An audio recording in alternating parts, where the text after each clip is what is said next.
All right. Well, it is my pleasure to introduce my colleague Deep here, who is the executive director of our Byron White Center for Constitutional Law. He has generously agreed to talk about conceptions of federalism from a non-technology policy perspective. This is a topic that animates the conference and is going to be in the background throughout the day. Please help me welcome my colleague Deep. Deep.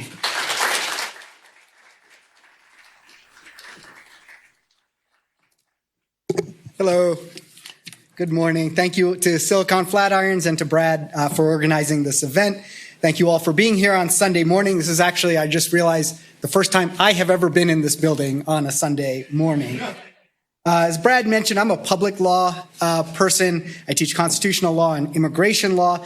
As I understand it here, my function is to try and provide an overview of conceptions of federalism, try and do so in about 9 minutes. Much of what I say here, if you're a legal scholar, will be familiar territory, but maybe of some basic utility to people who don't spend all their time reading about federated systems of government power. Obviously, we're not going deep here. If there are any federalism scholars in the room, please forgive my transgressions. Primarily drawing, as Brad mentioned, from narratives of federalism developed in areas like immigration policy, civil rights, and environmental law. The wisdom of those dynamics and formulating tech policy at the sub-federal level may be different, but I'll leave it to all of you to tell me. As I lay out some general themes, I think one question for this conference will be to what extent tech policy regulation reflects these broad conceptions of federalism developed in other areas of law, to what extent tech policy federalism may not conform to those conceptions, and to what extent tech policy federalism is still being negotiated. Perhaps the most basic point I can make about American federalism is that there is no one conception of what exactly federalism achieves, what it can be used for, or what its benefits are. I'll try and outline some basic conceptions and uses of federalism here that roughly correspond to developments and thoughts over time, often moving from idealized conceptions of federalism to more nuanced versions that scholars think about and write about today. Federalism can be described easy enough. American federalism refers to the structure of a political union that divides power between a central government and state sovereigns.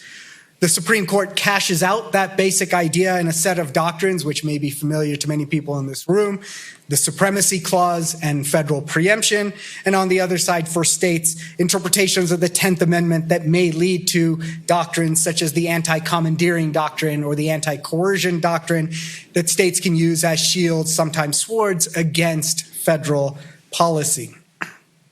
At least as defended at the time of the founding of the Constitution and its ratification, federalism was seen as a way to maintain a harmonious union between states that may significantly differ with regards to their geographic, cultural, economic, and political needs and preferences.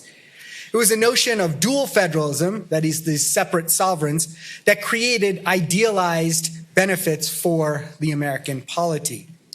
Think specifically, most people associate this idealized dual federalism idea with a statement, the famous statement by Justice Brandeis in a 1932 case, New State Ice Company versus Lieben, in which he argued that states were laboratories of American democracy. The theory suggests that individuals are more likely to participate and craft bespoke solutions to their community's problems if at the state and local level, rather than be beholden to one-size-fits-all solutions at the federal level. The theory also suggests communal benefits for the union as a whole. The laboratory of democracy's framing suggests that federalism incentivizes races to the top, where you're going to get policy, competition, and variance, where the citizenry can then evaluate those policies at the state level, either choose to adopt those policies after experimentation and evaluation, adopt them in other states, adopt them at the federal level, or perhaps discard them because they are failed policies. This theory is often recited in nebulous defenses of American federalism in Supreme Court opinions, and sometimes used by oftentimes state lawmakers in asserting the values that their state level outputs are creating. There are, of course, significant impediments that undermine those purported benefits, as several scholars have argued. Dual federalism, to the extent it was ever accurate, has now been a long discarded idea. Not just because we're a country that has ballooned in size and population over 235 years, with a massive increase in federal government size and authority since the last 100, since the New Deal.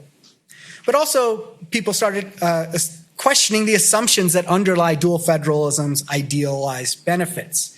One being that federal authority actually acts for the maintenance of federal authority, and state authority acts for the purpose of responding to state concerns and to further aggrandize state power. That is to say, the federal government acts qua the federal government and states act qua state governments. One thing that has emerged, as scholars have documented, is that in an era of vertically integrated and cohesive political parties, partisanship has sometimes come to dominate and so oftentimes predominate over uniquely federal and uniquely state and local concerns. Thus, contra idealized conceptions of federalism and dual federalism models in the laboratory of democracy framing, federalism may not reflect the unique concerns of either a federal government or a state government. Legal scholarship has focused on these developments, with scholars arguing that dual federalism has been replaced by other varieties and descriptions of federalism, including its cooperative and uncooperative genres. Cooperative federalism is the name given to descriptions of federal state schemes in which federal policy might create incentives for state and local cooperation with federal policies, in which states are envisioned as implementers of federal policies, states and localities participating in the furtherance of large national goals achieved through federal vision, oftentimes in the form of federal spending regulations and major federal spending programs that can integrate state and local authorities. Uncooperative federalism is the flip side of that coin, in which states and localities can use their authorities to resist, mitigate, or calibrate federal authority or disagree with federal authority. Oftentimes, uncooperative federalism is made powerful by the very forces that create cooperative federalism, that is, the meshing of state and local authority into federal systems also provides them the ability, states and localities, the ability to effectively resist or mitigate or calibrate that same federal authority. As I suggest in the remainder of this primer, most of these models continue to exist today and are inflected significantly through partisan valences. If you think about the latter half of the 20th century, these ideas of federalism gained significant partisan valence in that states' rights or state federalism or federalism ideas often became associated with conservatism, right? As against the rights revolution of the Warren Court, muscular congressional outputs in areas of national civil rights, environmental law, securities law, telecommunications law. Federalism became shorthand for resistance to those large national programs as conservative response to that program. The story is, of course, familiar to people in this room. Response to during the Reagan era, deregulation at the federal level with an emphasis theoretically on state response. During the Clinton administration, a federalism resurgence with regards to public welfare and public services being devolved to the state level, accompanied by the Rehnquist court cutting back on federal authority underneath the aegis or underneath the idea that states would fill that role. But just as federalism became entrenched as this conservative federalist movement in the early 21st century, by the time of the George W. Bush presidency, the political valences become much more nuanced and complicated. The George W. Bush era was characterized by major increases in federal spending, increased national control over education, expansive programs that included state and local participation, which occasioned the rise of what many people term progressive federalism, in which blue states became shields against large exercises of federal power. Federalism, state and local authority, as it turns out, could be used by any political valence, any particular ideology in order to temper and calibrate the reach of federal policy. In the immigration arena, this was most easily seen with regards to the the expansion of sanctuary cities, a debate that still continues today, but one that began in earnest at the end of the George W. Bush era, continued through the Obama administration, and of course into the first Trump administration. Our current moment of federalism becomes even more interesting and more nuanced when we add the necessary background condition for federalist activity, that is federal legislative stasis. It's the very condition that forms the basis for this conference exploration of tech regulation federalism. And I'll end with this concluding thought here about our current moment. Often congressional inaction is taken as a pre-existing and given condition. And there's certainly some structural reasons to believe it to be so. There are several veto gates structurally built into our federal system that stall or help stall federal legislation. Of course, the Constitution talks about bicameralism and presentment, which itself is a type of veto gate. But we add to that the practice and procedural rules of both the House and the Senate, committee rules that make it more difficult to produce federal legislation, the filibuster, which has been around for over 100 years, but has accelerated exponentially since 2009. I believe there's been over 2,000 filibusters since 1917, but I think over half of them since 2009. And the federal government is often divided and changes hands, where state legislatures tend to be more stable, more likely to be typified by unified or predominant control by one party, in which those parties hold majorities for multiple gubernatorial cycles. So my concluding thought really is that we often take federal legislative stasis as something that just happens or a necessary precondition or background fact, but the causal story of federal stasis may force us to rethink the importance and utility of state action. In some areas of law, including in immigration policy, which I study, it seems clear that federalism can help create federal stasis, and not necessarily the other way around. Whether we think of federal stasis as a feature of our system or a bug of our system, coordinated actors often, working within an integrated political party structure, can work to foment federal stasis so that they can instantiate a policy vision at the state level. The advantage is that at a state level, you're unlikely to have to make the compromises for a policy vision that one would have to make at the federal level. Further, if one can create legislative cascades at the state level, then one can anchor and influence federal policy going forward, thus creating a federalism feedback loop where the federal stasis contributes to the federalism then contributes to what federal policy looks like in the future. In the immigration space, this is very easy to see. It'll be interesting to see if you see that same dynamic in the tech regulation space. Writing a decade ago and reflecting on some of these developments, Yale Law School Dean Heather Gerken and federalism scholar Heather Gerken described federalism as, quote, the new nationalism. I think there's a lot to commend that view.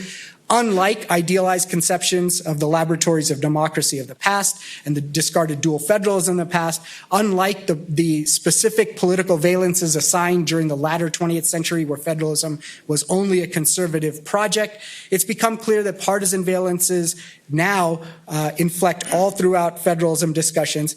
And I'll conclude with my own view of federalism that essentially is a scaffolding now for a multi-jurisdictional battle to effectuate what is essentially a national policy vision, but using the multiple jurisdictions available in a federalist model.